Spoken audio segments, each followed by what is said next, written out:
All right. Here we go, back again on the other side of the coin. All right, we are back again on the other side of the coin, and I've got a very, very special guest here, Laurenz Vescoli. He's got his own YouTube channel. He's also, do you still run part of Blues Fans TV as well? You still doing that? I do, yeah. You do. So we've got all of that.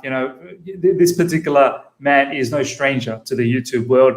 All of his, socials are in the description. Go and follow him. Help him out to get to 10,000 subscribers. That's the target. Let's get him to 10,000 subscribers. So my subscribers, if you haven't subscribed to Laurenz, go and do that. But yeah, I am so glad to have Laurenz in this show. It's been sort of coming for a while now, but he's finally here. Laurenz, my man, how you doing? Bro, I'm good. It's an honor to finally be here. We've been trying to make this happen for a while, and we finally managed to make it happen. You've been on my channel a couple of times. Finally, the first appearance, on the legendary The Other Side of the Coin channel. See, I like the name. Obviously, you made a very good pun on it yesterday on my stream. Yes.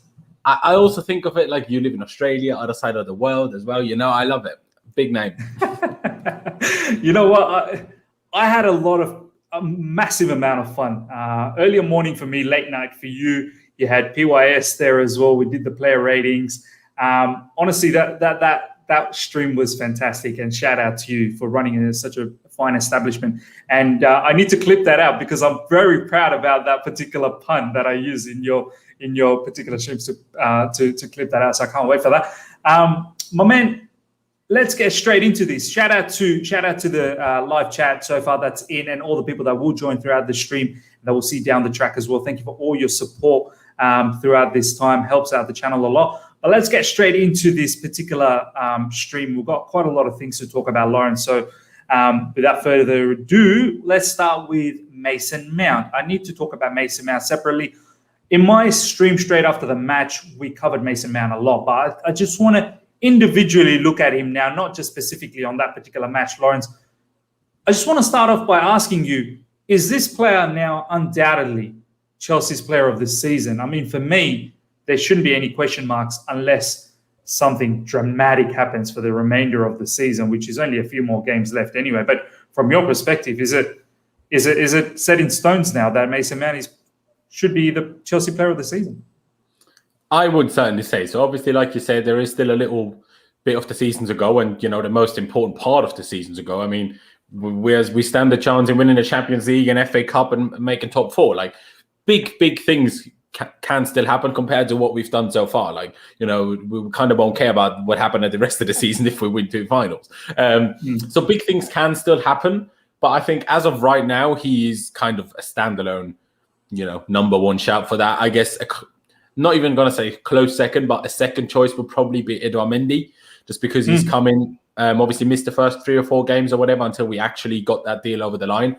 And since then, he's been absolutely remarkable. Had a bit of a tough spell, shall we say, around the Christmas period when he gave the penalty away against Everton. Didn't look great for one of the goals against Wolves or even the goal against Leeds, although we won that game 3-1 anyway. Yeah. But it then found this form again and has been absolutely incredible, whether it was on a Lampard or on a Thomas Tuchel. So I guess he might be second, but just in influence, and we just spoke about this off air as well, and we touched on it yesterday too. Mason Mount was the one and only guy that even when things were as bad as they got on the Frank, he was the one guy that still stood up and performed and tried to drag the whole team out of the mud and tried to sort everything for everyone. That's what it felt like. So it has to be him. But again, who knows?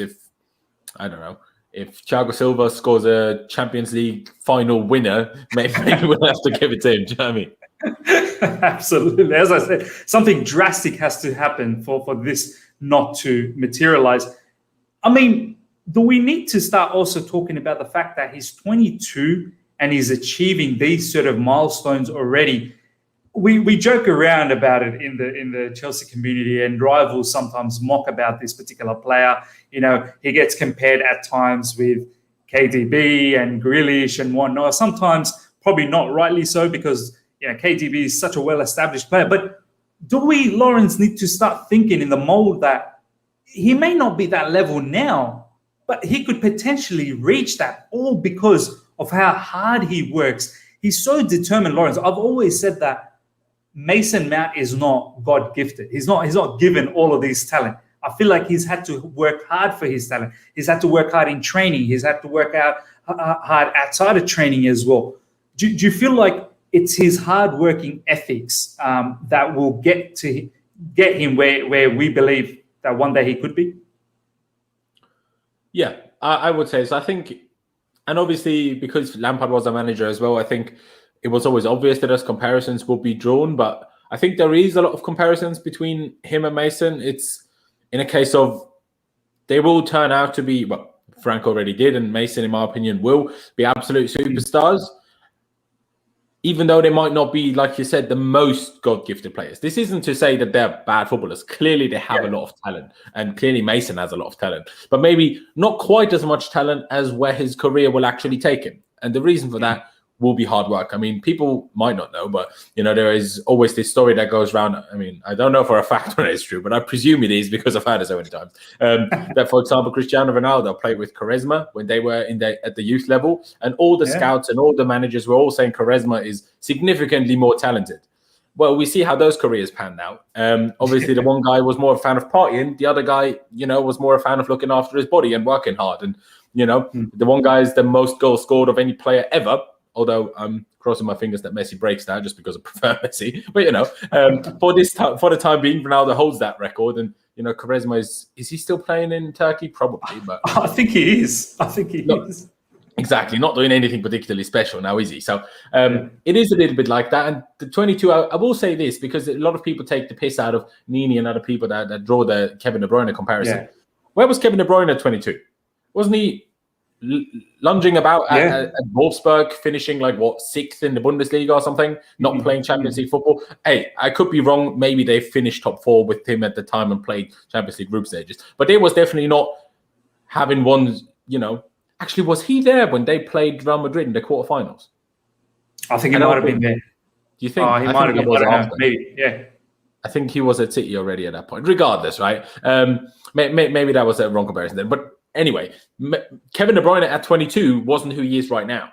So, we're not saying Mason Mount right now is as good as Kevin De Bruyne is right now. That's not what we're saying.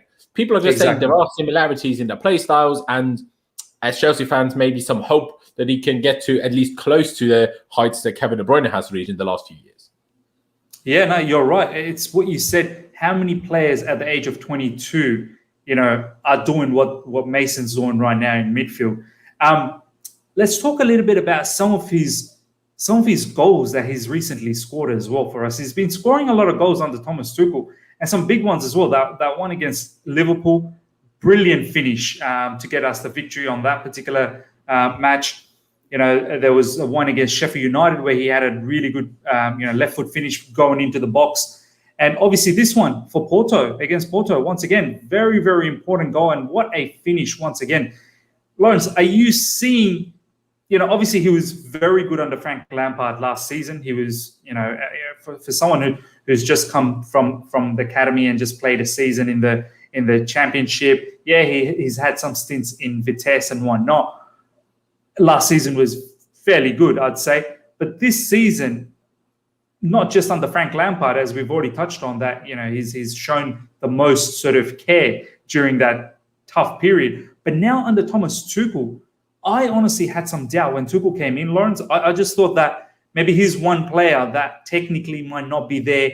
Players like Ziyech and Kai Havertz and Timo Werner would be ahead of him. But all of those players are probably looking at Mason Mount and thinking, you're the standard. We need to reach up to your level now, because by far you're the one who's going to be starting every day of the week, the first one in the starting lineup. So do you feel like Thomas Tuchel, has somewhat unlocked him a little bit by playing him a little bit further up, and that whole factor about not starting against Wolves, that first match under Thomas Tuchel, I think that hurt him a little bit. That how could you not start me? I've been one of the key sort of components of this particular team. Do you reckon all of that sort of came together and now we are seeing the beast of a player that he is? 100%. Like to get to the Wolves thing, people always say, "Oh, he picked an experienced team, hence why he played didn't start Mount." Well, he started Havertz, who's younger than Mount. So, in this literally same position. So I'm not 100% sure. He just chose not to play Mason in that one. To be fair, Mason had literally started like 12 games in a row up until that point. Yeah. And, Frank probably had to because he knew Mason is the only guy that will actually do something on the pitch. But Tuchel knew that. Tuchel is very thorough and will have known this and will have had every sort of piece of information about this and probably did good to give him a rest anyway. Like, regardless of playing experienced team or whatever, it was probably better for him not to start a 13th game in a row. Like, I'd like to look at it that way more than I played the experience when he played Kai Havertz, which people just seem to ignore for some reason. Obviously, maybe signing and, £80 million and whatever, blah, blah, blah. I get it. But still, if you just look at age, Kai's actually younger. Regardless, I mean, Mason has done special things. Like you said, obviously, he came from the academy, went to Vitesse, where he had a very good season on loan, went to Derby under Frank Lampard, came back, and, he scored our first goal last season. Like, he scored the first goal under Frank Lampard at Chelsea Football Club against Sheffield in that Sheffield United in that home game, albeit we threw it away at the end and only drew 2-2. But regardless, like, he got that first goal, and, he had better spells and worse spells last season, and this season, you could argue the same, but if you had bad spells, that was only when he was played out wide on the left, which I still don't really understand why Frank did that. Yeah. But like you said, he is the standard. He is the standard that everyone has to, strive towards. But the thing is, people might be striving towards, but he's just striving to more anyway. And exactly. Like, although I will say, I was one of these people that said, Tuchel coming in or not, Mount starting anyway. But if someone told me he will start a 3-4-2-1 formation every week, then I would have said, I don't see Mount starting. But in my head, I didn't expect Tuchel to go with this formation. So I did think Mount would keep starting pretty much every game, but I didn't think it would be this formation. If you told me it was this formation, I wouldn't have thought so, if that makes sense. So to have made that position in that formation his own, realistically, is very impressive to me. I see what you're saying in terms of, has he unlocked something more, playing him higher on the pitch? I personally still feel Mount can be more influential on a regular basis if he was played a bit deeper in more of an 8 role than in a 10, let alone a wide 10 role, personally. But that's no criticism of Mason, because all what's happening right now is making him an absolute star in not just one, but 2 positions, really. So, it's just doing incredible things. I mean, like, obviously there's been a lot of people sometimes discussing this, and sorry I'm going on about this whole monologue, basically. No, it's perfect. Exactly. Play him in that double pivot and do this and do that. And I'm like, that could probably work. But it's like, do you really want to take him out of the front 3? No, you don't. No, absolutely agreed. It's so true. I had the same feeling as you, Laurenz, that when I saw Thomas Tuchel using the 3 at the back, and then the inside forwards, I was like, where's Mason going to fit into all of this? Because we were sold a particular dream, Laurenz, that Mount's 8. It's 4-3-3, and he's one of the attacking 8s. That's Mason Mount's game. But Tuchel's come in and he's like, no, he can play as an inside forward, more further up. Yeah, he can drop deep in midfield and link up with midfield and help out with the build-up. We've seen Mace do that. And, he helps out with the pressing and whatnot. But boy, oh boy, like, he's got that finishing ability as well. Like, a lot of our players at the moment, they can barely finish. Like, you got Timo Werner, who's finding it very difficult to finish. Kai Havertz is a bit of a hit and miss as well when it comes to being clinical up front. Ziyech, we've seen, he's a bit of a hit and miss. Although, Kai Havertz and Ziyech are probably somewhat finding some sort of form. Pulisic is always injured. So the thing about Mason is he's finding that finishing touch, and we need the goal. So right now, as you said, Laurenz, as much as he could be effective deeper from deeper position, but I don't want to take him away from that front sort of area. So let's wrap this Mason Mount situation, because I think a lot of people want to know about the Matt Law article next up. I think a lot of flocked in to hear about that and see what we have to say. But just in regards to Mason Mount, Laurenz, I mean, the trajectory for this player, you've just mentioned that he's the standard and everyone's trying to catch up to him, but he seems like he's raising his standard every time. He said it a few weeks ago that he really wants to work on his finishing. And it seems like he has been working on it, Laurenz. Like, a few matches ago, we saw that he was in those key areas and he'd sky the shot upwards, or he'd sky or spray it wide. But since he made that comment, he's come out and he's been scoring goals. So do you like this attitude? But scoring big goals, not just any goals. Big goals. Big goals. Yeah. Big goals. And that Liverpool finish as well, the way he cuts in and whips that shot. Wow. And today as well, half turn and whips that shot. You know, I think I mentioned this to you in your stream that there was an XG of like less than 0.5 for the shot that he took today, which means that he really shouldn't have scored, but he ended up scoring. But it is scary that where he's taking his game. So next season, do you want to start putting a target on this guy that he probably needs to have maybe, I don't know, 10 goals, maybe 10 assists, that type of player? That do you start thinking that we can start expecting that sort of numbers from him? Yes. I don't really like to give him like, you know, you have to reach this, otherwise I won't be happy kind of vibes. But I'm saying I do expect him to score goals. I do expect him to get a couple more assists than, you know, he has done. Although some of that is the fact that we don't play Zuma anymore. And even when Zuma plays, he's not making use of those corner deliveries anymore as much as he did for a while this season. I mean, I always thought it was a bit strange last season that Mount, and even at times this season, that Mount didn't shoot more. And Mount was more aggressive in terms of going for goal, because we've seen this already at Derby. Like Mason Mount scored a lot of goals there. I know it's a championship, but in terms of if you shoot from distance, it doesn't make that much of a difference who you're playing against. Like as long if your shot's going top corner, it's going top corner. Doesn't matter whether you're playing Man City or not like Nottingham Forest. It doesn't make a difference. It's going top exactly. So I was always kind of hoping for that and always thinking that he had that in his lock. I can't remember which game it was where he kept skying the ball. I can't remember who we played against. But Burnley. I think it was Burnley. I remember. You're right. It was just kept on skying the shot. Exactly, it might well have been. And like you said, yeah, he's been working on it. It's good that he's been working on it, and he's, you know, certainly sorted it out. He's getting also stronger with the shot on his left foot. Obviously, that goal against Sheffield United was very good on his left foot from the cutback from Timo Werner. So, you know, yes, he definitely has to get more goals. Again, it depends on what position he will play next season. I mean, I would personally prefer to play a back four system next year, but hey, you know, Tuchel will do what Tuchel will do. But regardless of what that is, if he plays as part of a front three, obviously I'd expect more goals from him than if he was playing as a number 8, obviously, right? Even though Frank Lampard was maybe an exception to that, but Frank Lampard is Frank Lampard. As much as I say there's similarities, I cannot hold Mason Mount to the standards of Frank Lampard, and that's ridiculous. But yeah, something like 10 Premier League goals, 15 goals all season. Obviously, it also depends, does he take penalties? How many does he take? Let's not forget Frank did take penalties, and obviously because we were a very offensive team, he had probably be somewhere between 5 and 10 penalties most seasons across all competitions.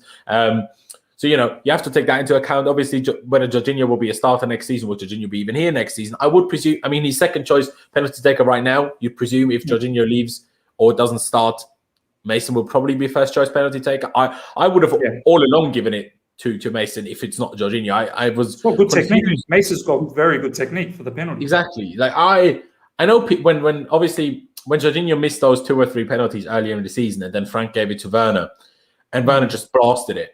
And, you know, people were saying, this is how you take a penalty. I'm like, no, it isn't. That's not even aiming. It's just shooting and you're hoping that the goalkeeper doesn't get it. Put it somewhere where the goalkeeper cannot get it. That's how you take it. And then the goalkeeper eventually got it. There was a miss that Timo Werner had where the goalkeeper just pretty much stood. Yeah. I mean, Luton, like it's Airport City. Like, do you know what I mean? It wasn't even like bloody Alisson or Neuer. No, it was Luton. Like, you know, I know I have a Werner agenda and I don't even hide it like I do. But, you know, but still, like, you can't miss it against bloody Luton. And even just to quickly, even though I'm going off on a tangent away from Mason, after the Sheffield United game, when Jorginho was allowed to take the penalty again, and Werner was asked about this in the Sky Sports, I presume, interview, or maybe BT, and he said, yeah, maybe you saw against Luton, maybe I should score normal goals first before I start taking penalties. Yeah. For me, that was the most worrying statement I've ever heard. I'm like, are you serious? Like, you don't, like, how? You're a striker. You're a striker. You need to be banging goals. I've been saying, why is he starting? Like, his confidence is so low, he doesn't even want to take penalties. Yeah. Like, it's anyway, crazy. But big up Mason. No, absolutely, man. Yeah, we're Timo Werner for another day. I get bashed about Timo Werner as well. That every time I talk about it, it's all negative. But I'm not going to talk about Mason. Just quickly to interject, I was just tagged in something on Twitter. Quite funny because you probably don't remember, but on June 6th last year, 2020, but one of the last games that Timo Werner played for RB Leipzig, he had an absolute shocking miss. And I tweeted, for fuck's sake, did we just sign the next Morata? And then someone quote tweeted it now saying, man was ahead of the curve. That's too funny. It's my fault. Sorry, guys. It's my fault. That's too funny. Look, we do hope it all turns around for Timo Werner, but that's another story. As we said, Mace, honestly, I'm so glad that it's all working out great. And I don't think there is that many haters. A lot of people will say that, oh, he's got this haters, that haters. I honestly think it's a minority group. I think we need to start enjoying the fact that this kid is about to be something really big. And we're seeing that. And he's completely doing it on hard work. It's not natural sort of, Messi-like sort of talent. It's complete hard work. So that's a little bit about Mason Mount. Let's now talk about Matt Law and his article on Kai Havertz. Straight after the 90 minutes, after we've beaten Porto 2-0, he goes on to write about an article about Kai Havertz saying that, is it right for Thomas Tuchel at this point of the season, the business end of the season, to be experimenting on a number 9 and that to a false 9? Do we need a natural 9? We've got the scorers of, Giroud and Tammy Abraham. Giroud has scored that many goals in Europe. Tammy Abraham is the top goal scorer for the club. Obviously, we've now heard Tammy, rumored to go linked with West Ham, the very good West Ham sort of account, ex-employee. I think West Ham ex-employee has tweeted that, Tammy Abraham is their number 1 target at the moment. But, Matt Law continues on and keeps on saying that it hasn't been Kai's season. He probably needs to be in the bench right now. There are other strikers that Chelsea should rely on, da-di-da-di-da. But he does also state, Laurenz, that, he's had a difficult moment. Obviously, first season, he understands his quality. He talks about how he had the illness. But I need to just talk to you about a few things. I mean, I get it. He's a reporter and he can do whatever he wants to do. But was that the appropriate time to talk about that particular situation about a player after we won 2-0? We even said it in your stream, Laurenz, that maybe we didn't play to Kai's sort of tactics or what his skill set is. We were sort of hoofing the ball and whatnot. But we've seen what he can do in the false 9 scenario. We've talked about the Everton match, and there were a couple of other matches where he's done very well.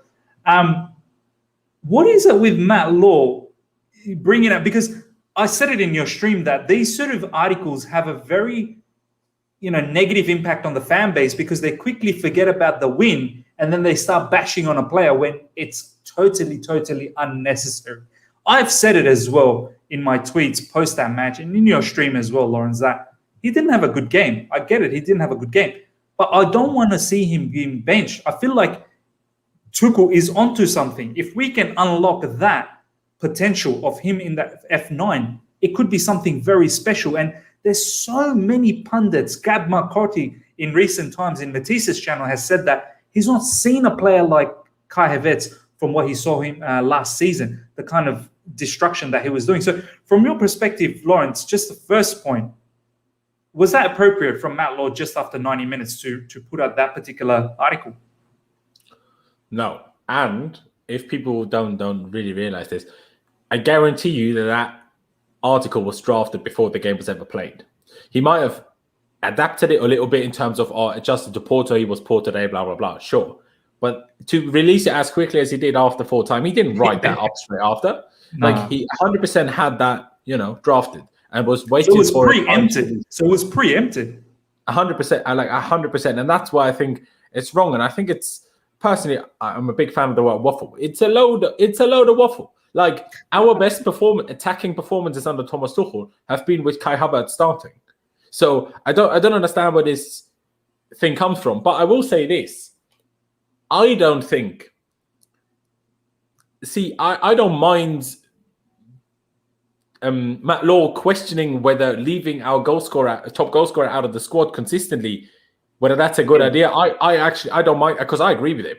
I think that is a bit strange, but that doesn't mean you have to and should bash Kai Havertz on the other side. Again, there's been a lot of reasons, and like Pi said on my stream yesterday, Kai Havertz has been good. Maybe not quite as good as Pi said it, but under Thomas Tuchel, after obviously started the Wolves game, then he was out of the side for a few weeks. But then once he came in and started in a false nine, especially that game against Everton, not lucky and a bit unfortunate against Leeds, but even then, he was the one guy getting closest to scoring goals. So he's been most, like, again, a little not as extreme as Timo Werner maybe, but I'm also not the biggest fan of Olivier Giroud because I don't like slow strikers. I just think slow strikers, like, what are you? Like, what was this? Like, I'm not playing chess here. Like, we're playing football. Run, right? And I know he got those 4 goals in Sevilla, and that's great. That's brilliant. Great day. But on average, Giroud's performances have been, let me not be too harsh, let's say poor this season, like on average. He's had 2 good games at most. You could argue just the one. Can you blame Tuchel not starting Giroud? Like, off the back of what you're just saying, Laurenz, that as good as Giroud is, and this is not a bashing session of Giroud, but let's try and eliminate some of the factors of this particular article. Let's look at Giroud first up. We'll touch on Tammy. I can completely understand why Tuchel's not using Giroud because, as you said, he's not fast. His link-up is not been that great. Yes, he's been banging some key goals, Atletico Madrid, that overhead kick, all of that, but we need more as a package, right?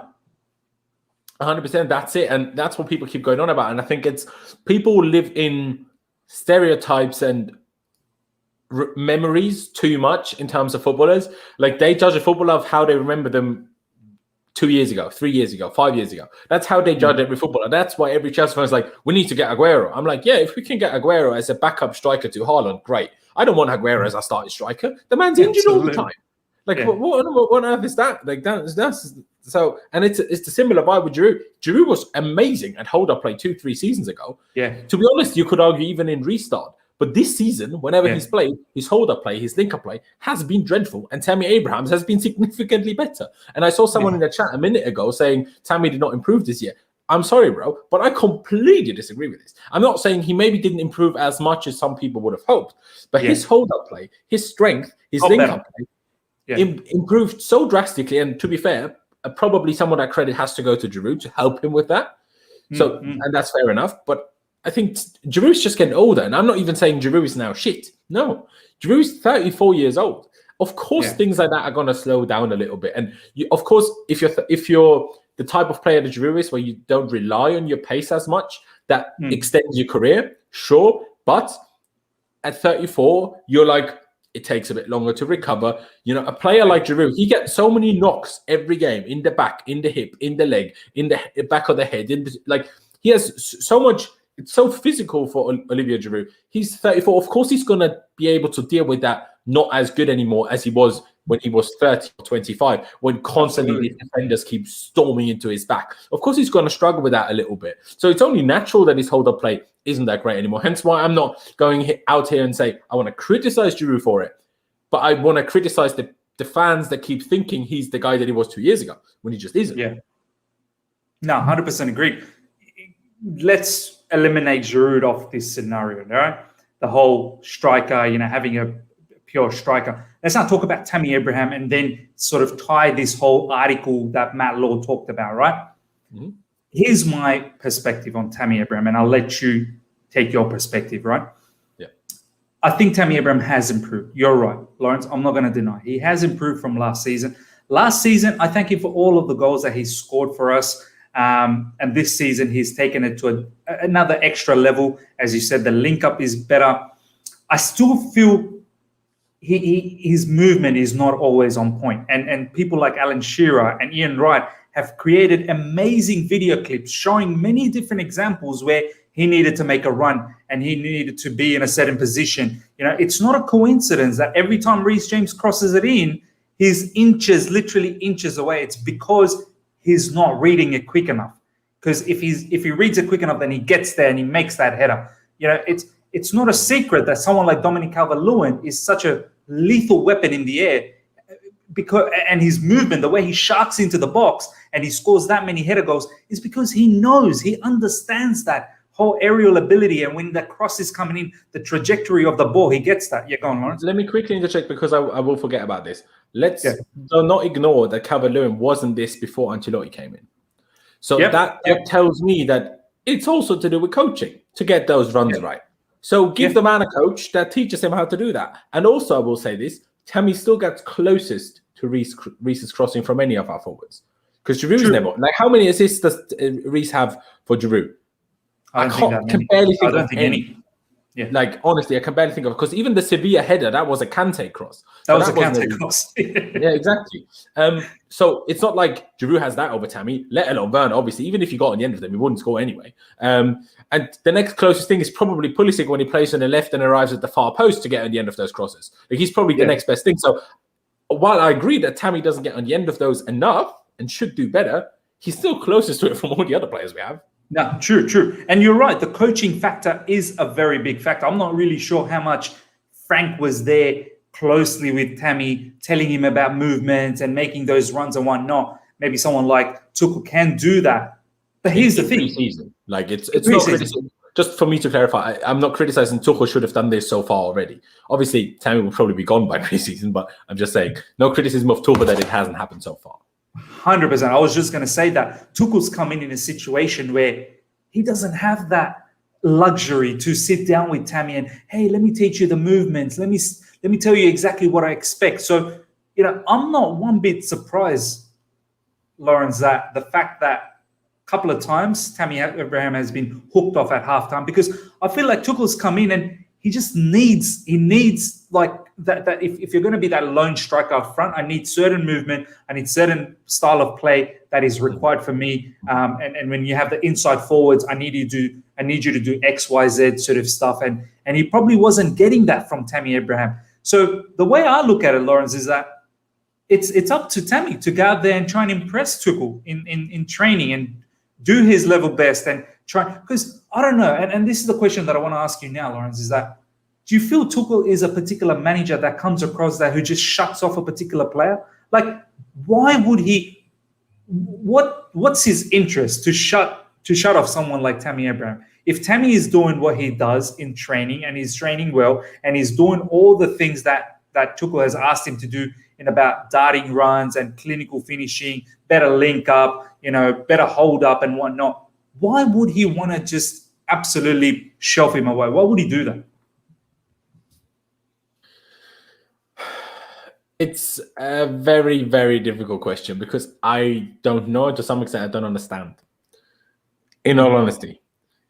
Because I kind of have to separate it. I kind of have to look at Tammy in particular, separately and if I look at the bigger picture, then I think it's unfair. If I look at just Tammy, some of it makes sense. Take him off at halftime when he has done. He wasn't great in those first halves. That is somewhat understandable. Do I agree with him being left out completely? Of course, we don't know the extent of how much of an impact had his ankle problem been, because before the ankle problem, he was playing rather regularly, at least. Although taken off at halftime a couple of times, he was still playing, right? And since then, he hasn't featured at all. Of course, it might be something in training. It might be whatever. But I do see Matt Law's point in it is a bit strange to leave your top goal scorer out. But a top goal scorer this season doesn't mean much because that just means 6 Premier League goals, which, what are we in, 30 match days or something? Is not very good now, is it? It's not something to gloat about that, he's top scorer. Like, he's got 6 goals. No, exactly. But it's still more than everybody else. And at this point, he's played a lot less than some other forwards. So that's my only qualm with it. I don't think, even with Tammy, when we say he hasn't done this and he hasn't done that, he hasn't had enough game time in, I would say, 3 months to even make a judgment, your movement isn't good enough, this isn't good enough. He's not playing enough to make that a judgment, in my opinion. Like, whenever a player comes in, we're like, I'll give them time, he's only just come back. Like, that's what we said about Thiago Silva on the weekend. He's just been a bit rusty and whatever. Tuchel said after the game, the whole team looked rusty because of a 2-week international break. So we're expecting Tammy to be great when he plays once every month. And I'm not saying And again, that's why I come back to looking at it at a bigger picture. I understand Tammy taking off if I just look at Tammy, but I don't understand it when I see Timo Werner playing no matter what he does. When I see some of the howlers that Timo Werner has had in terms of performances and whatever else, he's never taken off at halftime. He's never left on the bench. He's never left out of the squad. And I don't see how Timo Werner does more than Tammy Abraham. I know the work rate, but if you think Tammy Abraham doesn't work hard in terms of pressing, then you're being a bit silly, in my opinion. Like, maybe not as hard as Timo Werner, but he's also 6'4". He's not going to move around quite as much now, is he? So, like that's why I think the frustrating thing for me personally, regardless of Matt Law's article, comes in where I'm like, fair enough if you treat Tammy like that, but then treat everybody like that, and don't let Werner off for everything, but be so harsh on Tammy. Do you see where I'm coming from with that? 100%, I see what you're saying, but my counter argument to that, Laurenz, is, and I really want to hear what you have to say about this, is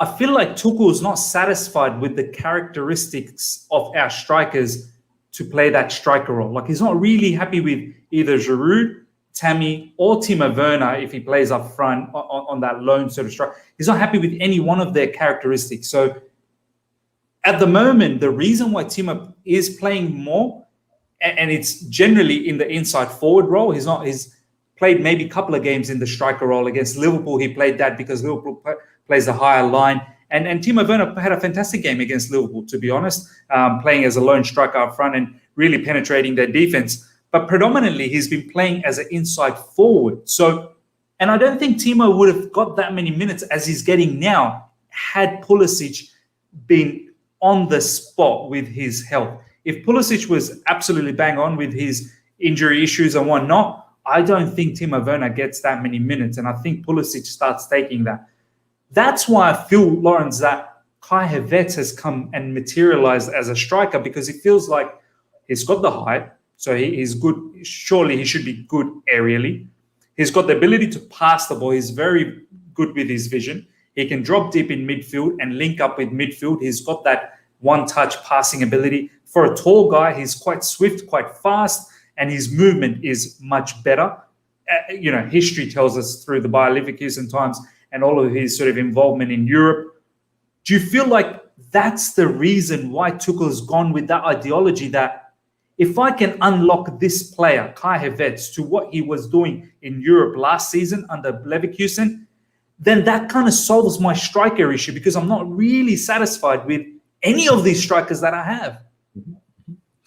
I 100% agree. And my first choice, number 9, shall we say, or whatever you want to call it, a false 9, would be Kai Havertz as well. Like I said, I just don't agree with, for example, instances like West Brom, when Timo Werner starts up top, and I'm like, why? That's why I'm like, play Tammy, even Giroud, but play Tammy. You know what I mean? Something like that, and that's when it frustrates me. I'm not, obviously, I said in hindsight of the game, I didn't know this before, and probably Tuchel maybe didn't know either. Just in hindsight of yesterday's game, Tammy probably would have suited it the best from all of our strikers, because he is tall, even taller than Kai is. Yeah. And just because he's used to playing as a striker, used to playing in England, he's more so than Kai is, he's much better equipped to deal with strong centre-backs. I know people say he always falls over. Yeah, but there's also been games where Tammy Abraham made Van Dijk look like a mug in terms of holding him off consistently, winning headers against Van Dijk consistently. Like, Tammy has those days as well, and people like to forget those days. Plus, he has the pace which Drew doesn't have. Hence why yesterday he might have been like a good mix of the two. But again, I fully agree with you. On average, and on our average game, I want Kai Havertz to be that number 9 out of the people that we have before we hopefully get Erling Haaland in the summer.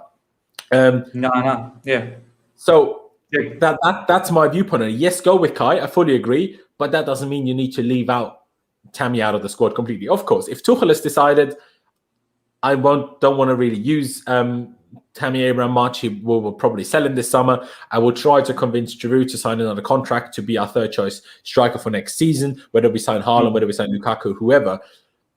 I can understand that, but I would be slightly surprised if that decision was already made by April 8th. Yeah, no, I completely get that argument as well. Let's now wrap up this whole Tammy situation, Kai Havertz, Matt Law. I want to now ask you something which many people have been saying it sort of indirectly or in a sneaky manner. Do you feel like the board sort of pressures Tuchel to play players like Timo Werner and Kai Havertz ahead of players like Tammy Abraham or Olivier Giroud? I sort of thought that I don't know how you can pressure a manager when you've already put the pressure that he needs to get top four, he needs to go as far as possible in Champions League, he needs to get some sort of silverware, maybe in the FA Cup. I don't see how the board then puts an extra layer to say, oh, you have to start Kai Havertz, you have to start Timo Werner. I feel like Thomas Tuchel is doing what he feels is the best way to win the game. Like, I really cannot see, maybe Frank was pressured. I could see maybe Frank was pressured early in the season because we brought all those players in. Why aren't you using those players? I can see that. But right now, I can't see how the board pressures him to use certain players over Tammy Abraham. What's your thoughts? Do you feel like there is a political view here or not really? There is a chance that there is.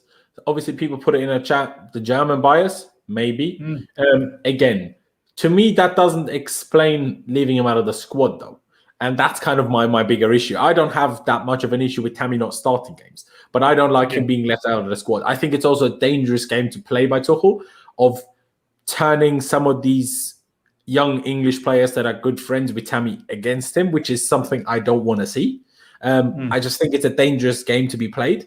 But there are arguments and examples that just make that conspiracy look a bit silly, because for at least a month, probably 5 weeks, Kai Havertz was half the time not even in the squad under Thomas Tuchel. Exactly. So that's number one. Number two, obviously people didn't mention that, but Ben Chilwell is apparently, according to The Athletic anyway, a highest earning player, which I don't understand, because when when N'Golo Kante signed his new contract a few years ago, he was said to be on 290k a week. So I don't understand how now Chilwell is on more than that when he's on 220 or something, or 190 or whatever it is, regardless, right? Ben Chilwell cost us £50 million. Ben Chilwell is at least reportedly our highest earning player. He was not playing half the time and Alonso was playing. So there's a lot, and we're also not forcing him to play Kepa. If we're thinking about we have to play these big signing players, maybe Kepa is a bit of a different situation. We're past having to play him, right? But Chilwell, Havertz for a while, and Ziyech didn't play a lot either. To me, don't make that make sense. Plus Pulisic. Obviously, Pulisic has injury problems, but Pulisic is arguably, in terms of marketability and price-wise, wasn't that far off of Havertz and more expensive than Timo Werner. So if there was any player which I could see the board forcing any manager to play, it's probably Pulisic, because of just marketability. Just with the American market, and obviously, therefore, also automatically the Asian market with the America links and that. So personally, I don't believe that. Personally, I think it's a bit of a different approach. Obviously, Michael said it here, the Deadwood push, sure, give Alonso games and, blah, blah, blah, make it easier to sell him. I see that logic, and I see what you're saying with that. But I don't think, Tuchel just came in. Tuchel will not be turning up and saying, I'm going to play Alonso so we can make more money back in the summer. Nah. I'm sorry, bro. Also, it would be too early for that. Like, he played in February. That was too early to recoup big money in the summer, if then you're not going to play basically at all in April and May. And then he doesn't go to the Euros, then no one's going to be like, oh, yeah, remember Alonso playing well in February? No one will care much. So, it's one of those. Again, I think a German bias, maybe a little bit. Sure, I can see that, just because he maybe finds it a bit easier to communicate with them, and he maybe thinks I can get my point across better to them, and therefore expects them to to carry out his plans a little bit better. Exactly, thank you. To carry out his plans and his instructions better, maybe. But again, Kai Havertz was left out for a long time. Obviously, there's rumors flying about why that may have been, mental issues, and he was just giving him some time out of the game. And especially if that's true, I don't understand why he's not doing that to Timo, because to me, Timo looks like that's exactly what he needs. Some time out of the game, not even just on the bench. Just leave him out of the squad for 2 weeks. Give the guy a break. He doesn't need to deal with this pressure, because as much as I have a bit of an agenda against him and I'm not his biggest fan from before Chelsea, nothing to do with at Chelsea. But he's still human. I like human beings, right? So give the guy a bit of a break, because he seems he seems under so much pressure. He seems like that moment against West Brom on the weekend, to not shoot there and lay that off. Like, the poor man, just give the guy a break. Yeah. No, 100% agreed. I think Timo Werner is one that, I just said it in Matisse's stream, that probably deserves to take a couple of weeks off. Don't worry about football. Don't think about it. Go away with your family. Whatever you need to do, just do that. Come back fresh. Because I think you said it in your stream yesterday, Laurenz, that every match now he plays, and when he doesn't score, the pressure just keeps on building and building and building. And I'm not really sure if that's a good solution. Just to tie the bow now on the Matt Law situation, do you feel like this guy, obviously with the Rudiger news not that long ago with the bust-up situation and press conference, all they could talk about is the bust-up, trying to tell the fan base that, we need to all focus on the bust-up because Rudiger's the bad guy. He's trying to create chaos in the team. When in essence, honestly, bust-ups are not a new thing. They happen, spur of the moment. It happens in every club, not just in Chelsea Football Club. And now the whole thing about Kai Havertz as well. Now, as much as he was trying to be subtle in his article by saying that I still believe in Kai's abilities, and I think there's a wonderful player in there, but I don't think he should be starting. He should be in the bench, and it should be Giroud or Tammy Abraham, who's the top scorer, starting. Do you feel like there's a sense of maybe this guy, I don't know, like, has he got a German player sort of issue, or he's trying to create a particular news out of really nothing, and he's trying to create some sort of an agenda against Tuchel and trying to get the fan base to start thinking, this guy's not using this man. You need to really get on his back and be on his course. So, and this is where I like how Tuchel always stays calm in press conference. He's so elaborate. He educates us. He tells us why he does X, Y, and Z. And he even said it, Laurenz, you commented yesterday or when the presser was on that, he said it very nicely. I don't really like all of these internal conversations getting leaked out. So I don't know who it is, and I'm not going to go for a witch hunt and try and figure out who these people are, whether it's players or whether it's staff that's leaking this information in the public. But, he doesn't like that as well. So do you feel like Matt Law is trying to find just tiny little bits and pieces here and there where he can, just to rattle the fan base a little bit? It's honestly a bit of a mystery to me, because let's not kid ourselves. I'm sure, like, obviously Matt Law has other sources as well, but Matt Law is the journalist fed directly from the club. Whenever Matt Law tells us something, that means he's told by the club to do that.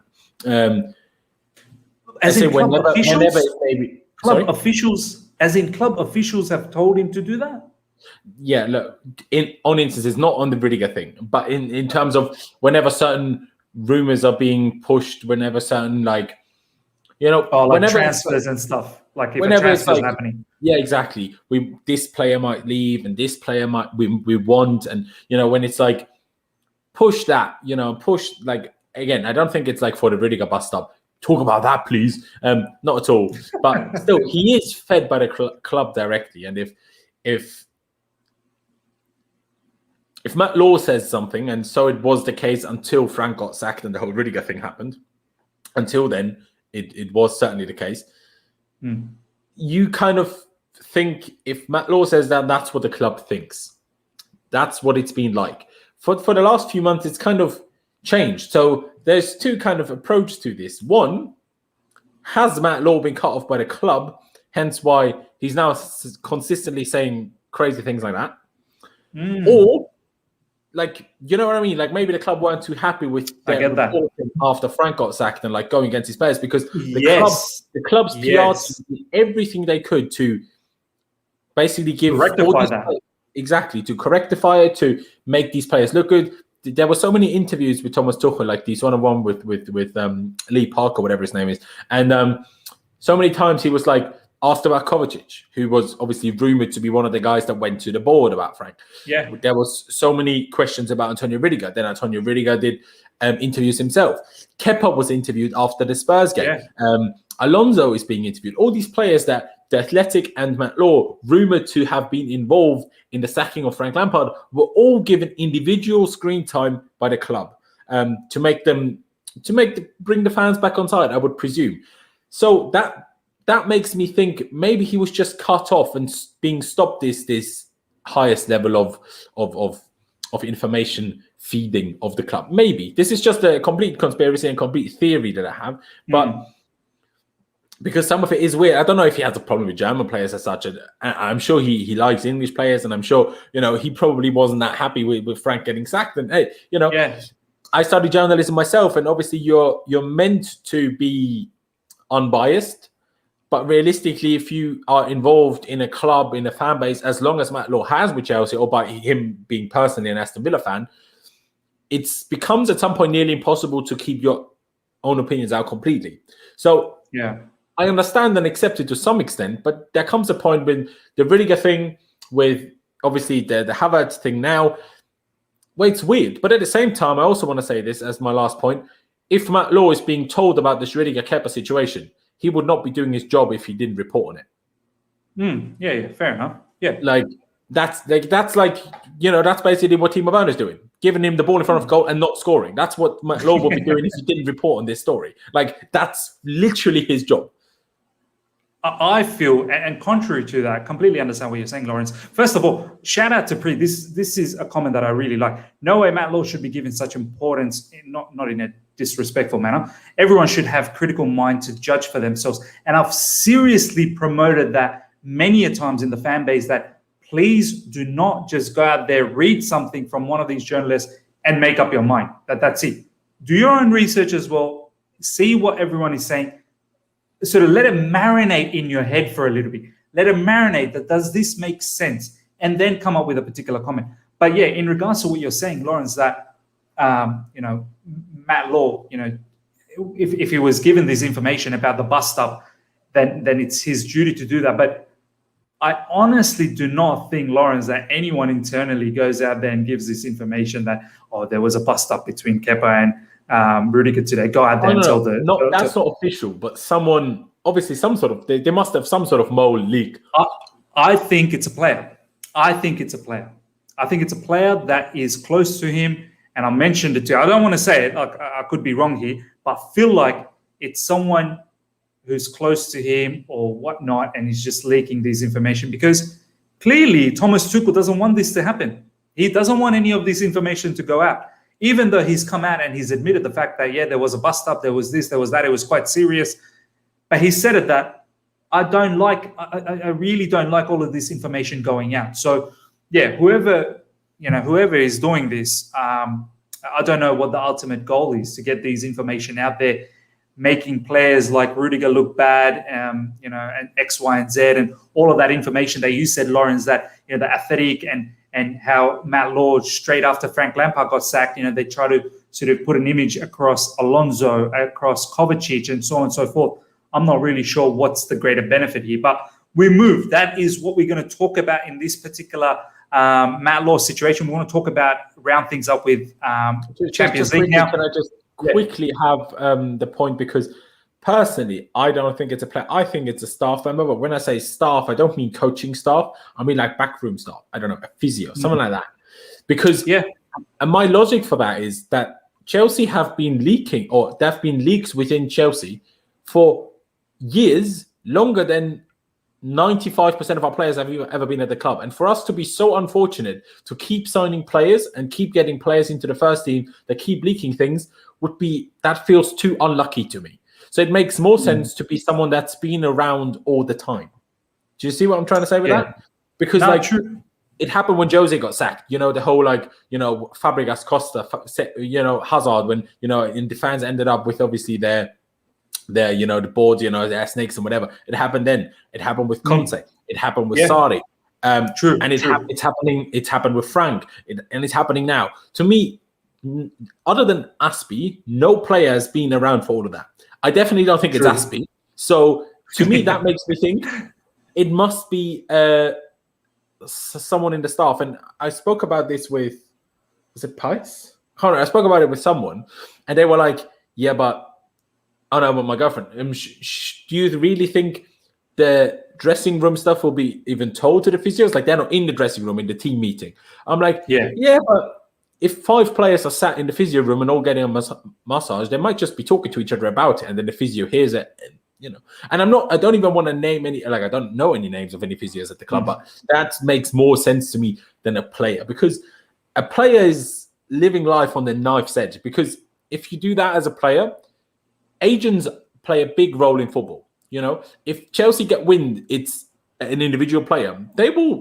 No club wants a player like that. None. No, absolutely. So if people get wind of this and people can somewhat confirm it, that will make the rounds. And then you won't get the move you want if you want to get a move. And hey, if you're doing that, you want to get a move because you're not doing it to the club where you want to stay.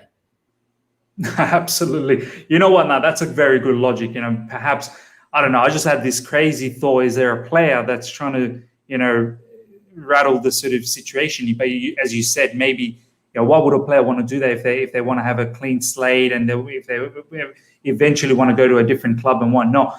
Declare, thank you for the super chat. Can we now play Who is the Mole?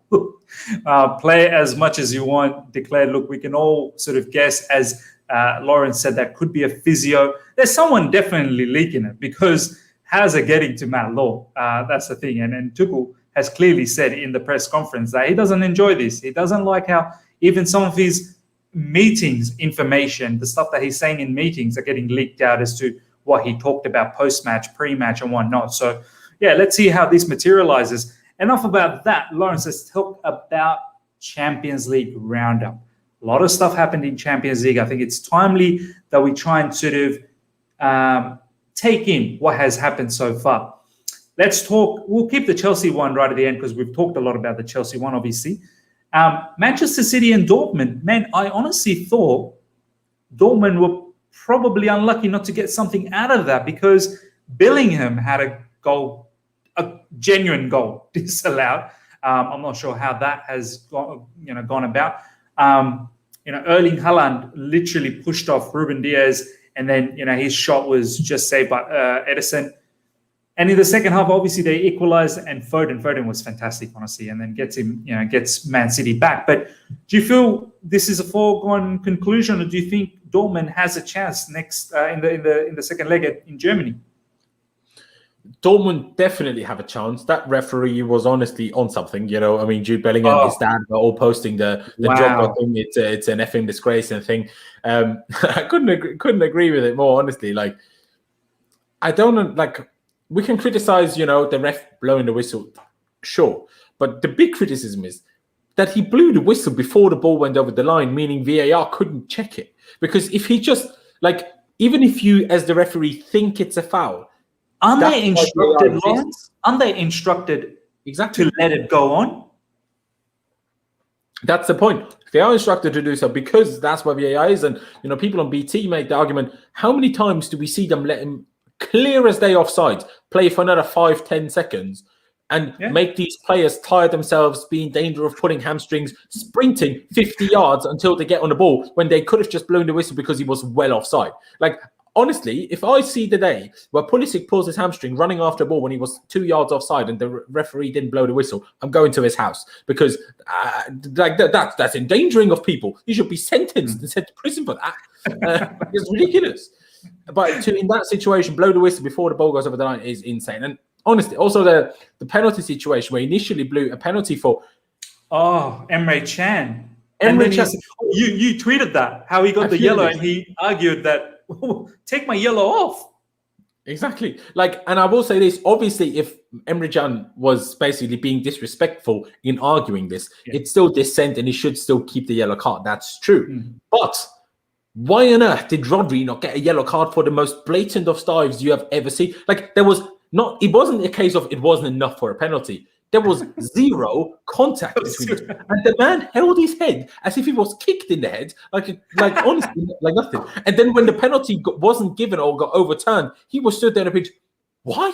Why was it overturned? I'm like, bro, he didn't even touch you. How? I swear 2 years ago, obviously this comedy, was only comedy. Exactly. I swear 2 years ago, I know it was only in the Prem, but still, they introduced the rule that if you dived and the ref sees it, you just get a yellow card.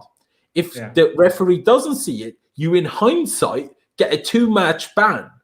And now we're not even giving a yellow card. Yeah, I think Jack Grealish. Some Villa player, I feel like it must have been, or some Stoke player. So in hindsight, got a 2-match suspension because of diving. Yeah, but I think that was before VAR. I guess maybe since then it's been less of a case. But yeah, they won a penalty with a dive. Ref didn't notice it, gave the penalty, and then that player in hindsight got a 2-match ban. But obviously that was not a UEFA rule, so it wouldn't have applied in the Champions League regardless. But still, when you watch that back on the screen and you see there's no contact, why aren't you giving Rodri a yellow card for diving? I don't understand. But yeah, that referee was on something. But in terms of asking, do Dortmund have a chance? They certainly have a chance, but I don't like. For me, Dortmund were good, but I also think that Man City weren't anywhere near their best, and I would expect them to be better. Hence why I do still expect City to go through probably more comfortably than this first leg made it look. Nah, fair enough. Yeah, man, that ref is not a ref, and I hope he's not reffing the next one. Real Madrid versus Liverpool. Liverpool, I honestly, if I'm being honest, I thought Liverpool will actually do the number on Real Madrid, and Real Madrid came up trumps, and they had one of their probably best games in recent times. That being said, Liverpool are not the same Liverpool in recent times as well, with the injuries and whatnot, and they've been leaking goals.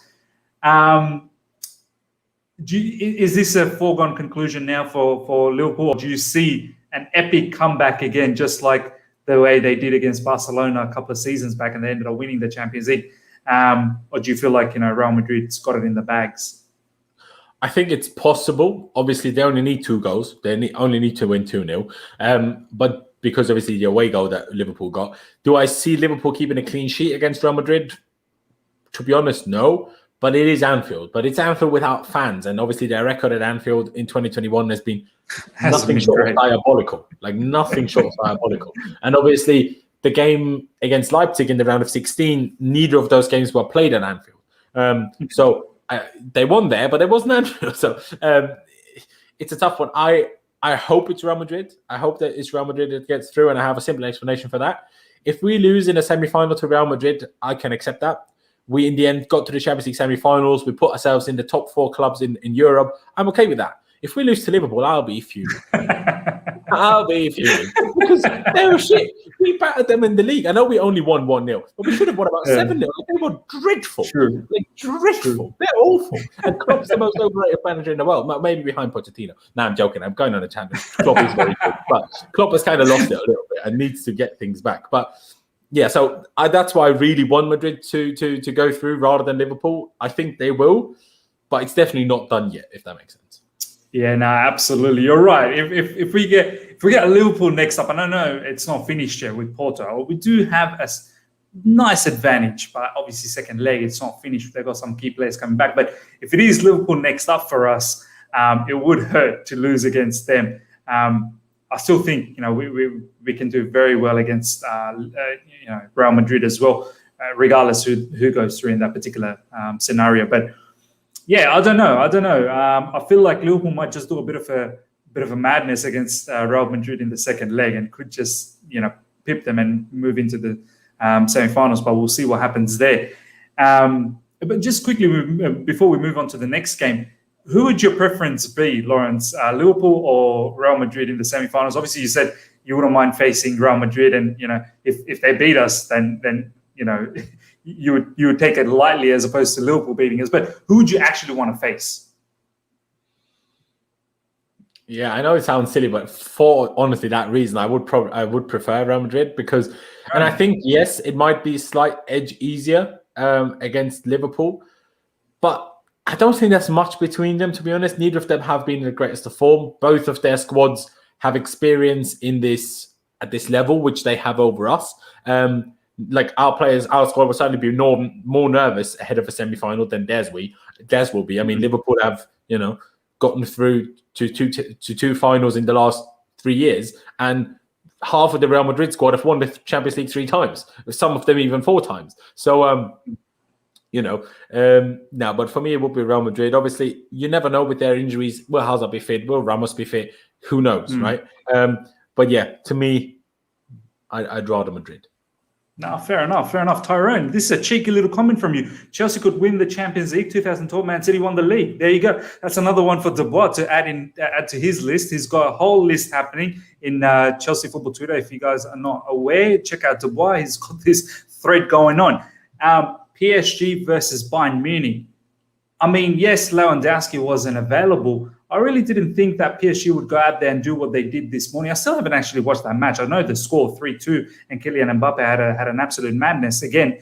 But I think this one's over. I think PSG will actually get this done and dusted and take the revenge of last season's final, especially Neymar and Kylian Mbappe. I feel like they have this anger, this desire to win this competition so badly now. And 3 away goals as well, Laurenz. So do you feel like Bayern Munich on the way out here? I think it all depends on does Lewandowski come back for the second leg or not. I think they've already said 4 to 6 weeks, something like that. Initially, yes, but then there was rumors that he might be back in 2, and that would give him enough time. Oh, wow. So let's see. Because I didn't watch the full game back. I watched the highlights and I read some analysis on the game, and Bayern had 31 shots, God knows how many on target, and they had a lot of Bayern missed a lot of chances. Even Thomas Müller in his interview said we should have scored about 7 goals here, but somehow we didn't. And realistically, if Lewandowski plays, with the chances they had, they might win 10-3. Honestly, that's how many chances Bayern Munich had. It's crazy. While PSG just did what it did against Barcelona, sit back and counter. And somehow every team seems to be stupid and, let them counter. You idiots. The lot of you. All the teams to do is give the ball to Mbappe and Neymar and hope they do something. That's the whole tactics of Pochettino at PSG so far. And, he's even bottled the Ligue 1 league. They're not even top of the league anymore. Well, they were quite comfortably top of the league when Tuchel was there, by the way. So, they just make it too easy. I don't understand what. Obviously, Bayern always play like this, and Bayern had enough chances to win regardless. Exactly, Bayern had 31 chances. Obviously, not all of them were huge chances, right? Same. But still, and that makes me think. Plus, obviously, Marquinhos scoring yesterday, but came off injured. Presumably, he will not be fit for the next game. Presumably, maybe he is. But if he isn't, he's a big player for them, especially defensively. Yeah. If Marquinhos is out and Lewandowski's back, I'm very confident that Bayern get them in. If Marquinhos is out, Lewandowski is still out, it's even. If Marquinhos is back, Lewandowski is not, I think PSG go through. But Lewandowski has that big of an impact. Just to clarify this to people that might not know, right? Lewandowski has 30 or more, or 32 goals in 32 goals in 28 games or something. It's the most ridiculous thing. That's just in the league. That's not even cup games and Champions League games and everything. It's insane. The guy gets goals every game. It's insane. And honestly, he's crazy. And the influence he has as well, and the connection that him and Müller have, and him and Sane and Gnabry and Coman have. It all clicks together. It all clicks together with Lewandowski. Exactly. And even if Choupo-Moting scored yesterday and, even hit the bar in the second minute from a header from following a corner, even before PSG ever made it 1-0 through Mbappe early on, it's not quite Lewandowski now, is it? Nah. It's Choupo-Moting. He used to play for Stoke. Come on, let's not get around ourselves. But I saw this somewhere on Instagram earlier. I think the only place Choupo-Moting couldn't do it is a cold rainy night in Stoke. Because he's played Champions League finals, he scored in a Champions League quarterfinal. Man's done it all other than play well in Stoke. That phrase will never die, other than Stoke. Cold night at Stoke. But yeah, man, it's interesting. If Lewandowski does come back, you put up a very good point that maybe it's disappointing that they play on the same day as Chelsea. To me, it's disappointing. Yeah. No, it's one to look out for. In regards to Chelsea and Porto, do you feel very confident now? Are you a bit worried still? Yeah, it's going to be in the same location, but Sergio Oliveira and Mehdi Taremi will be back, and they did penetrate us at times, yes, albeit defensively in the second half we looked solid. First half, the first 25 to 30 minutes, they were creating chances, and had not been for some last-ditch effort from our defenders or Mendy, we could have been in trouble. Do you think though it's over though? We you can't see us letting 2 goals in and not at least replying 1. Well, I would have said we're through until West Brom happened. Then West Brom happened. So anything's possible. But I am very confident because I know what you said. And if we didn't have any last-ditch tackles, sure. But at the end of the day, that's what defenders are there for on the pitch. And if you really deep it, I know Porto had 5 shots on target, but none of them were really threatening, Mendy. I know that the direct corner looked threatening, But at the end of the day, I do expect our goalkeeper to not get beaten from a direct corner. So, as much as he had to jump in it and ended up flying, landing in his own net to save it, sure, but it's still not that difficult of a save. We were not comfortable in a sense, but they didn't get that close to actually scoring goals. And I will say this, and I was kind of more negative about the performance straight after the game than when I had a few interviews and thought about it more. Really, if we just saw our long passing out, we probably beat them about 5-0. Because if those long passes come off, they play such a high line. And considering they're 2-0 down, they probably won't start sitting deep next week. If we just get those long passes somewhat right, you don't have to get all of them right, but just 3 or 4 a game, you're probably comfortable. So I am very comfortable. Plus, I think Oliveira coming back is a threat going forward, but makes us beating their midfield a bit easier. So I think that might, in a weird way, make it more dangerous, but also easier to play against them. No, that makes sense. If they come at us, if they come at us, just like the way Atletico Madrid came at us, as funny as it sounds, maybe it's time for Werner to probably start that match because you want someone fast to get on the break. But maybe Pulisic could be fit, and perhaps he gets a nod ahead. My man, thank you so much. Yeah, it could be both of them. You never know. That pretty much wraps it all up. We've covered a lot of ground today.